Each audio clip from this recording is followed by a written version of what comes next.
Hello students, in this lesson we will discuss about beats, right. Beats एक बहुत छोटा topic है। इसमें क्या होता है, when two sound waves of nearly same frequency में अगर 10 से कम का डिफरेंस है, they superimpose on each other. और सुपर इम्पोज होने के बाद क्या होता है, इनकी इंटेंसिटी कभी ज़्यादा होती है और कभी कम होती है, राइट। एज फॉर एग्जाम्पल, दो हार्मोनिक वेव ले रहे हैं, सपोज करो y1 is equal to A cos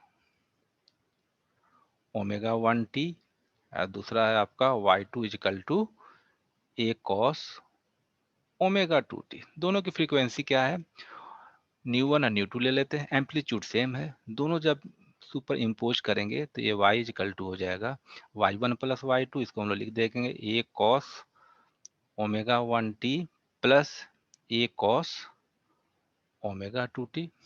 अब फॉर्मूले से ये आ जाएगा 2a cos omega 1 minus omega 2 upon 2 into T into cos क्या हो जाएगा, omega 1 plus omega 2 upon 2 into T. ये मेरा क्या हो गया, एम्पलीट्यूड हो गया रिजल्टेंट वेव का। ठीक है, कॉस की वैल्यू क्या होगा, मैक्सिमम वैल्यू होगी तो क्या होगी, ये +1 होगी, और मिनिमम होगी तो -1 होगी। तो एम्पलीट्यूड मैक्सिमम और मिनिमम होता रहेगा, राइट। तो बीट फ्रीक्वेंसी फॉर्मूले से आ जाएगा omega B equal to nu 1 minus nu 2।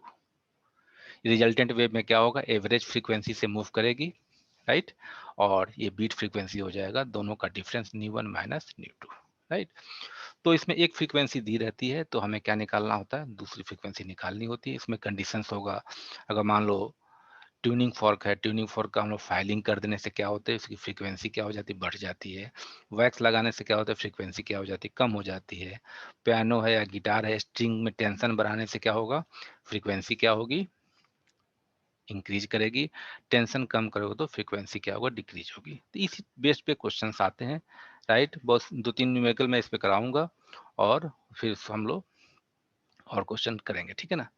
तो नेक्स्ट क्वेश्चन देखते हैं हम लोग। ये क्वेश्चन है, two strings A and B produce beats of frequency, right. Beats of frequency दिया हुआ है इसमें, तो चेंजेस कर देना इसको, तो नीचे कर दे रहा हूँ यहाँ पे, हाँ। Beats of frequency 5 hertz, tension in B is slightly increased, right. अब इसमें दिया हुआ है बीट फ्रीक्वेंसी मतलब nu 1 minus nu 2। Nu 1 minus nu 2 initially कितना है, this is equal to 5 hertz, right. और इसमें original frequency of B, of A sorry, A की फ्रीक्वेंसी कितना है, 427। तो बी की फ्रीक्वेंसी क्या हो जाएगी, बी की फ्रीक्वेंसी हो जाएगी या तो 427 प्लस 5 यानी 432 हो सकता है, या बी की फ्रीक्वेंसी हो सकती है 427 माइनस 5 इजकल टू 422। अब हमें डिसाइड करना है 432 होगा या 422 होगा। अब दिया हुआ second condition, tension in B is slightly increased. B में अगर टेंशन बढ़ाओगे तो फ्रीक्वेंसी 432 से अगर होगा तो क्या होगा, ज्यादा होगा। ए का कितना है, ए का फ्रीक्वेंसी 427 है, अगर टेंशन बढ़ाएंगे तो 432 से ज़्यादा होगा, मीन्स क्या 433 हो जाएगा। अगर 433 होगा तो बीट फ्रीक्वेंसी कितनी हो जाएगी, 6 हो जाएगी, बढ़ती जा रही है। लेकिन यहाँ पे दिया हुआ है बीट फ्रीक्वेंसी क्या है, 3 हर्ज है। मीन्स क्या है, अगर 422 को लोगे, 422 बढ़ेगा 423 होगा। 423 या 427 में डिफरेंस कितने का है, 4 का है।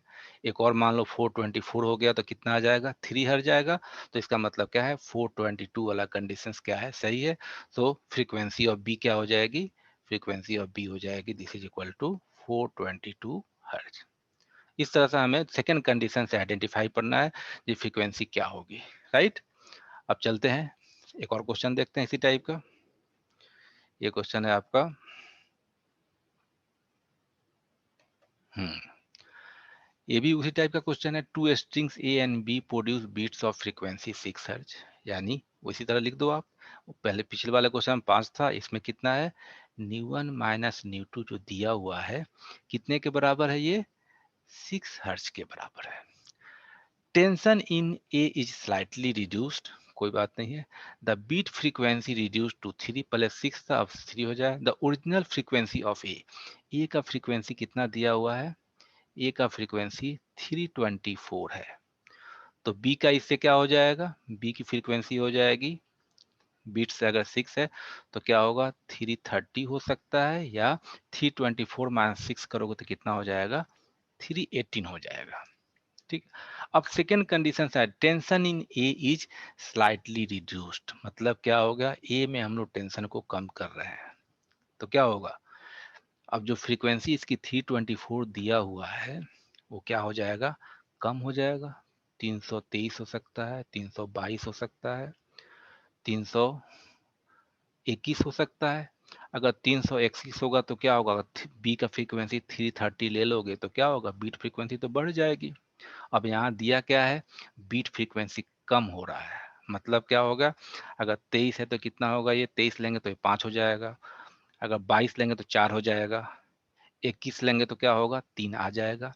तो बी की फ्रीक्वेंसी क्या हो जाएगी? 318 हर्ज। तो ये मेरा आंसर हो गया 318 हर्ज, राइट। अब चलते हैं हम लोग नेक्स्ट क्वेश्चन पे। ये भी बीट्स का ही क्वेश्चन है, 3 क्वेश्चन कराऊं ताकि आपको प्रैक्टिस हो जाए। ठीक है, अब ये है, हाँ, इसमें दिया हुआ है a tuning fork of 256 Hz makes 5 beat per second। Tuning fork का फ्रीक्वेंसी दिया हुआ है 256 और बीट फ्रीक्वेंसी कितना दिया हुआ है? बीट फ्रीक्वेंसी 5 है। ठीक है, means nu one minus nu two जो दिया हुआ है ये है आपका 5 है, और ट्यूनिंग फोर्क का फ्रीक्वेंसी कितना है? ट्यूनिंग फोर्क का फ्रीक्वेंसी जो दिया हुआ है this is equal to 256, right. तो पूछा है what is the original frequency of piano string. तो पियानो स्ट्रिंग का फ्रीक्वेंसी क्या हो जाएगा? 256 है, तो ये क्या हो सकता है? 251 हो जाएगा या 261 हो जाएगा, दो ही हो सकता है, 251 हर्ज या 261 हर्ज, राइट। अब इसमें कंडीशन है बीट फ्रीक्वेंसी डिक्रीजेज 2 बीट्स पर second, tension in the piano string is slightly increased. Tension हम लोग बढ़ाएंगे तो क्या होगा? अगर पियानो स्ट्रिंग का फ्रीक्वेंसी 251 है तो इससे बढ़ेगा, इससे बढ़ेगा तो क्या होगा? 252 होगा, 253 होगा, 253 254 हो सकता है। तो क्या होगा? बीट फ्रीक्वेंसी क्या होता है? बीट फ्रीक्वेंसी कितना दिया हुआ? डिक्रीज करके 2 हो गया, मतलब क्या होगा? 251 लोगे तो क्या होगा? ये कंडीशन जो दिया हुआ है इस कंडीशन को ये फुलफिल कर रहा है। अगर 261 का लोगे तो क्या होगा? 262 में क्या होगा? बीट फ्रीक्वेंसी बढ़ता जा रहा है। तो लिखोगे सिंस बीट फ्रीक्वेंसी क्या हो रहा है? डिक्रीज हो रहा है, तो फ्रीक्वेंसी ऑफ क्या होगा? पियानो स्ट्रिंग कितना हो जाएगा? पियानो स्ट्रिंग का हो जाएगा 251। तो बहुत सिंपल क्वेश्चन है ये, राइट। अब चलते हैं एक डिफरेंट टाइप के सम पे, राइट। सिंपल क्वेश्चन है, एनसीईआरटी का क्वेश्चन है, लेकिन ये हमें इंपॉर्टेंट लग रहा है। A stone is dropped from the top of a tower of height 300 metre. कोई टावर है, टावर से हमने क्या किया? एक हमने स्टोन को ड्रॉप किया, राइट। सपोज करो, लेता हूँ, सपोज करो ये कोई टावर है, ठीक है, ऐसे डायग्राम बना दे रहा हूँ। ये टावर है, टावर की हाइट जो दी हुई है डेट इज 300 मीटर, और टावर के क्या है? यहाँ पे पॉन्ड है, ऐसे पानी है। अब यहाँ से स्टोन गिरेगा तो इसका स्प्लैशेज का साउंड कब सुनाई देगा? तो स्टोन जब यहाँ से गिरेगा तो यहाँ से नीचे आने का टाइम निकालो। S is equal to u t plus half a t square, kinematics का फॉर्मूला लेकर एच इजिकल टू डायरेक्ट लिख दे रहा हूँ, ड्रॉप किया गया यू जीरो है तो हाफ जी टी स्क्वायर, और टी आ जाएगा आपका अंडर रूट 2h/g, मतलब स्टोन को ऊपर से नीचे तक आने में कितना टाइम लगा, राइट। 2h कितना है? 300 मीटर है, और g कितना है? 9.8, राइट। 2 से कैंसिल करो तो आ जाएगा 4.9, पॉइंट ऊपर चला जाएगा 3000 हो जाएगा।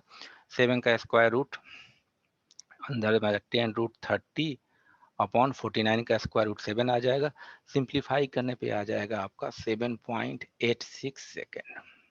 वाला टाइम होगा, इसको मैं T1 ले रहा हूँ।